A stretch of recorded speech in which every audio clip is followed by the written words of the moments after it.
द्वितीय अध्याय। गीता का तत्वज्ञान गीता के दूसरे अध्याय से आरंभ होता है।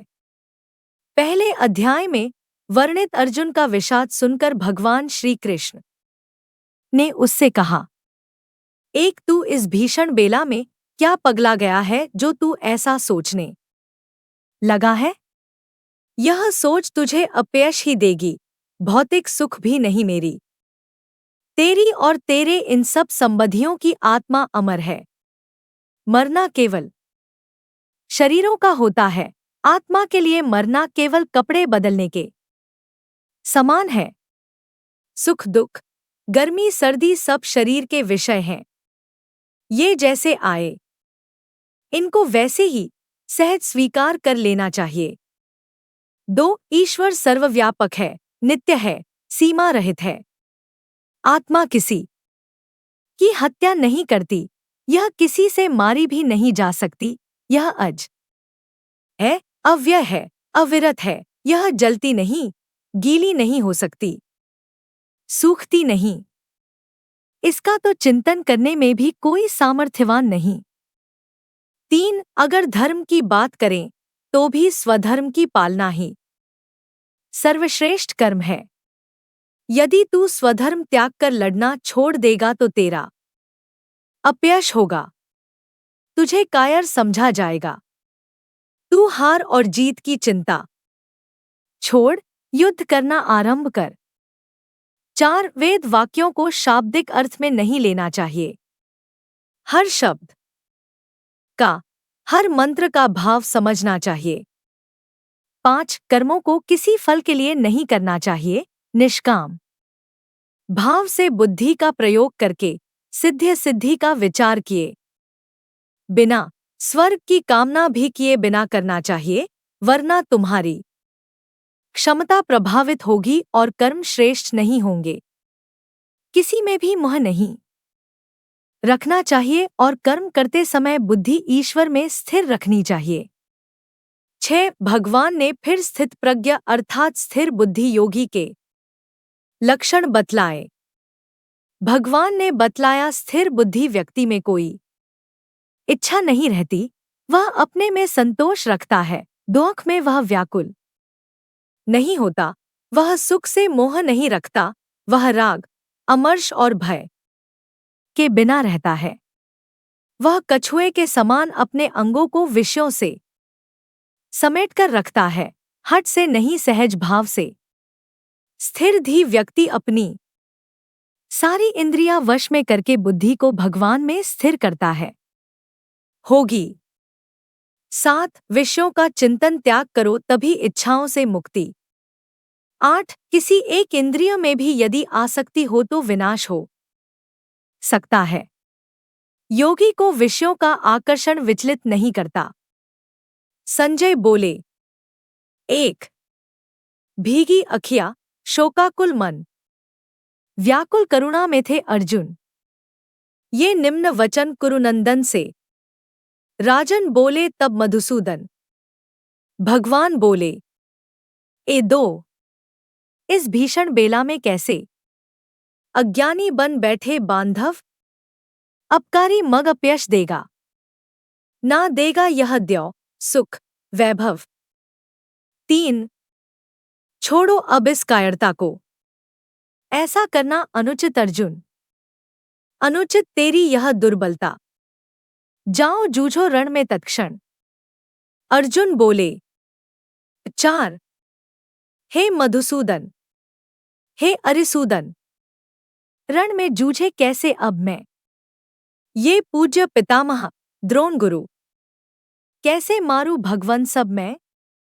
5 इन गुरुओं की हत्या से मैं अच्छा समझे भिक्षुक बनना, ये सब वध कर रक्तिम होगा, हर भौतिक सुख वैभव अपना। 6 भगवन जानू ना शुभ क्या है, या जीतूंगा ना यह निश्चित। रण में आए कौरव बंधु, वध कर जीना लगता अनुचित। 7 शुभ क्या है मैं ना जानू यह, मेरा चित है मोहित पावन, शिक्षा दो मैं शरणागत हूँ। करुणा से काया राहत मन। 8 निष्कंटक वैभवमय नृपया, देवेश्वर बन जाओ भगवन, करण सुखाते इन कष्टों को, हरने का ना दिखता साधन। संजय बोले, 9 राजेश्वर, अंतर्यामी से, यूं बोले निद्राजित अर्जुन, यह रण लड़ना ना संभव है। यह कहकर मौन किया धारण। 10 दोनों सेनाओं के सम्मुख जब व्याकुल थे अर्जुन अनमन, हंसते हंसते उनसे बोले, हे राजन, ऐसे मधुसूदन।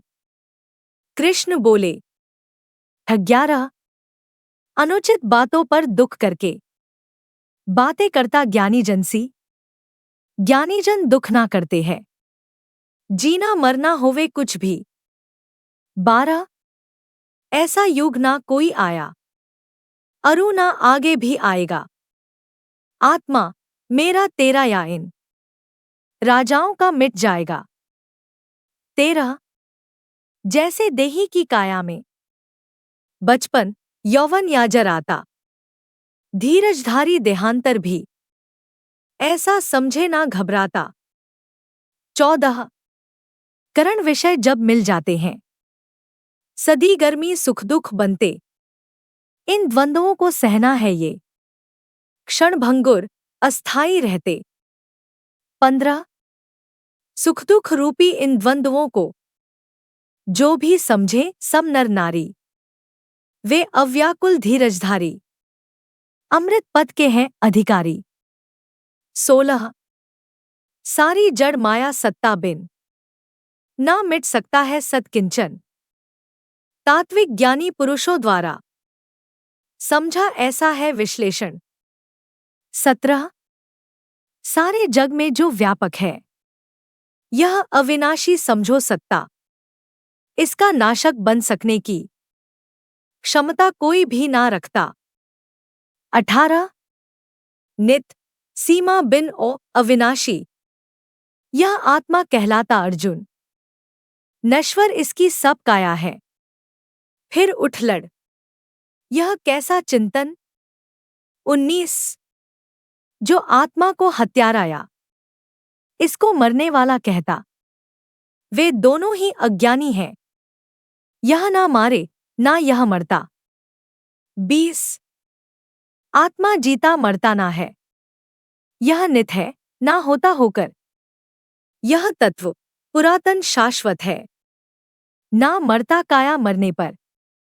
21 अज अव्यय अविनाशी अविरत, जिस मानव ने इसको जाना, उस मानव को तुमने कैसे घातक या हंता है माना।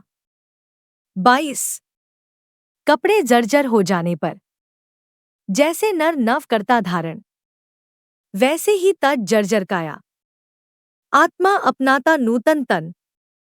23 शस्त्रों द्वारा ना कटता यह, ना यह सुषमा द्वारा जलता, आशुक शोषित ना कर सकती, ना जल गीला इसको करता। 24 ना जलता कटता गीला हो, ना यह आत्मा सूखा करता, चारों दिक व्यापक अचला स्थिर, यह नित्य सनातन है रहता। 25 अव्यक्त कहाँ जाता इसको, सामर्थ्य रहित चिंतन में मन, यह आत्मा तो अविकारी है, फिर तू क्यों शोकातुर अनमन। 26 हे भारत, जो यह तू माने, यह मरता लेता है जीवन, तो भी बलशाली है अर्जुन, तू शोकातुर है किस कारण। 27 जीवन है तो मरना होगा, मरने पर है जीवन निश्चित, जब यह शाश्वत सच्चाई है, फिर चिंता को करना अनुचित। 28 जीवन से पहले मरने पर प्राणी रहते सब काया बिन, मध्यांतर में यह देही है, फिर क्यों करता यह सब चिंतन। 29 देखे कुछ इसको विस्मित हो, विस्मित हो कुछ करते वर्णन। विस्मित होकर कुछ सुनते पर कुछ सुनकर ना समझे अर्जुन। 30। इस आत्मा का इस काया से जब वध करना ना संभावित, फिर इन सबके हित में तेरा कोई भी दुख करना अनुचित। 31। धर्म अगर जो अपना सोचो, फिर भी तुम विचलित हो क्यों कर?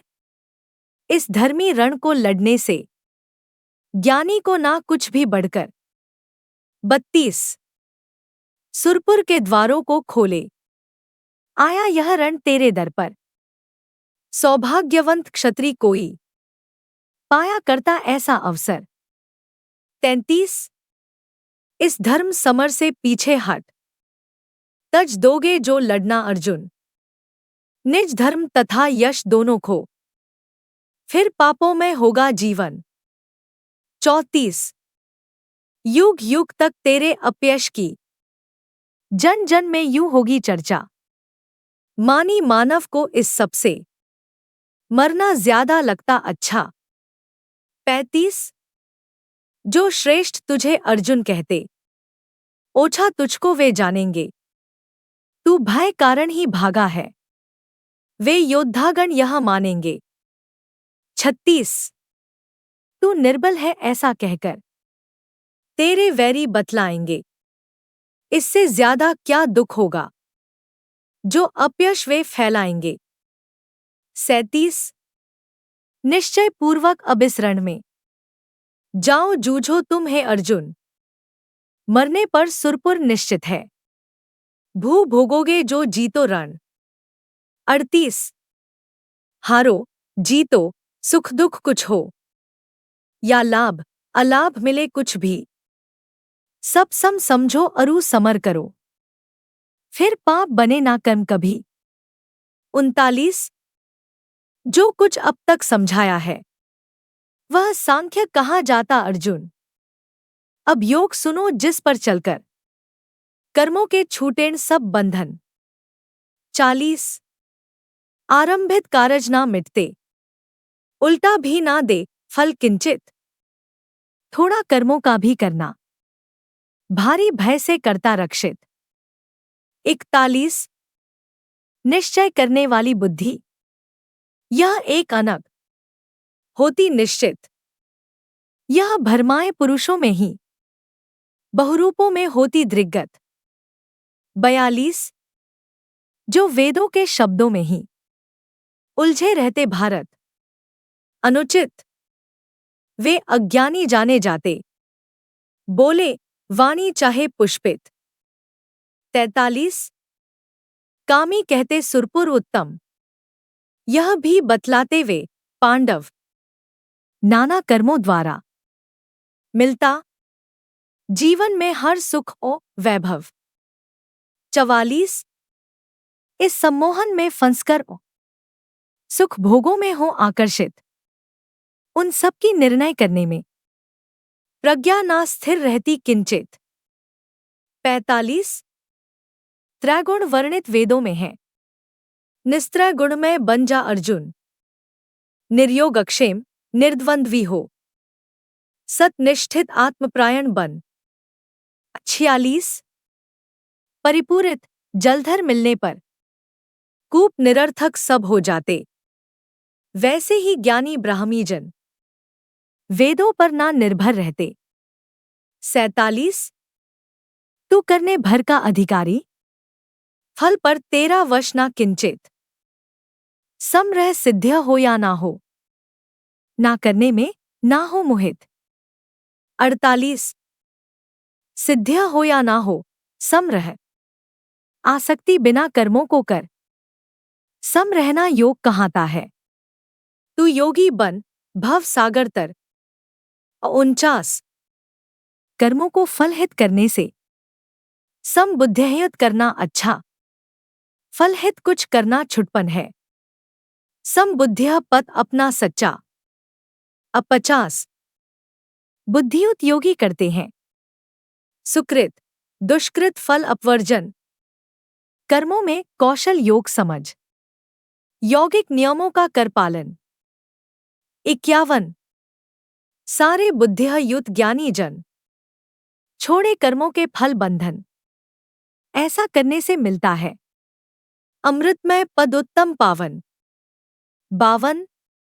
जब मोहकलुषता दलदल से तेरी प्रज्ञा तर जाएगी, श्रोतव्य तथा श्रुत विषयों से, तब होवेगी यह वैरागी। 53।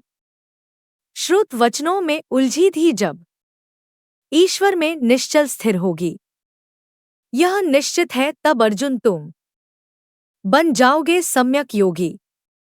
अर्जुन बोले। 54। देव समाधित स्थित प्रज्ञों के कैसे कैसे होते लक्षण, कैसे बोले कैसे बैठे, अरु कैसे वे चलते शून्य भगवन। 55। मन के भीतर बैठी सारी, दूर भगाते जो इच्छाएं, जो निज आत्मा में संतोषी, वे स्थित प्रज्ञ पुरुष कहलाए। 56। जो दुख में भी व्याकुल ना हो, अरु ना मोहित जो सुख में भी, राग अमर्ष तथा जो भय बिन स्थिर रहती उन मुनियों की धी। 57। शुभ पाकर जो खुश ना होते, ना उद्वेगी जब दुख आए, जो मोहित ना होते किंचित, उन सबकी धी स्थिर कहलाए। 58। कठिनाई में सब अंगों को कछुआ सिमटा करता जैसे, करण विषय भोगों में धी पर योगी अंकुश रखता वैसे। 59। प्रत्याहारी विषय मुक्त हों, पर विषयों की इच्छा रहती, ईश्वर दर्शन हो जाने पर मिटती विषयों से आसक्ति। 60।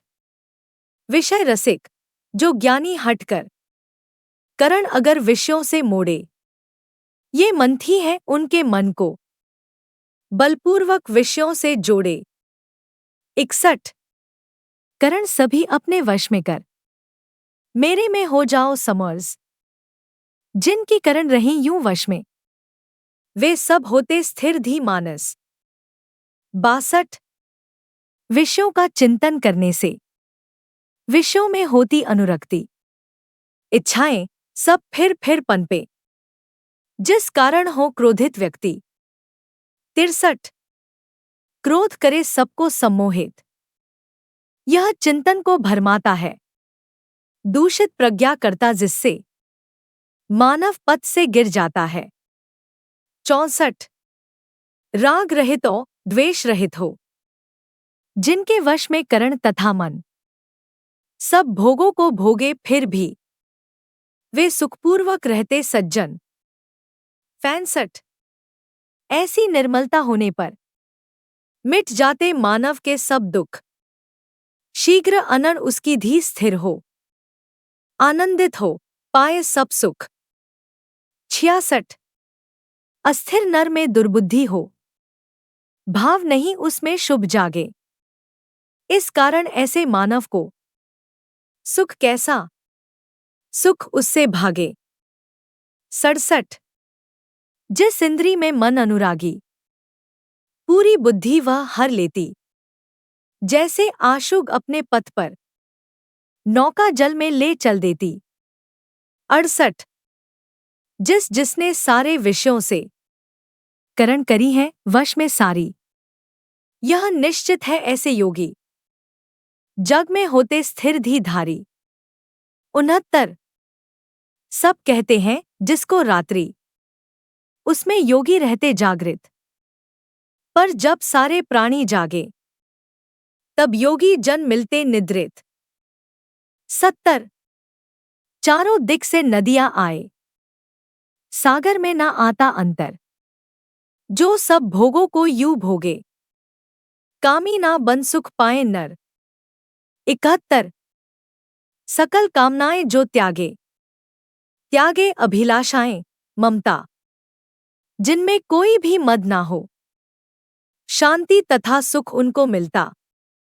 72। ऐसा है वर्णन ब्राह्मी का, ब्राह्मी मानव ना भरमाए, फिर जब मरने की बेला हो, मुक्ति परम सुख तन तज पाएं। इति द्वितीय अध्याय।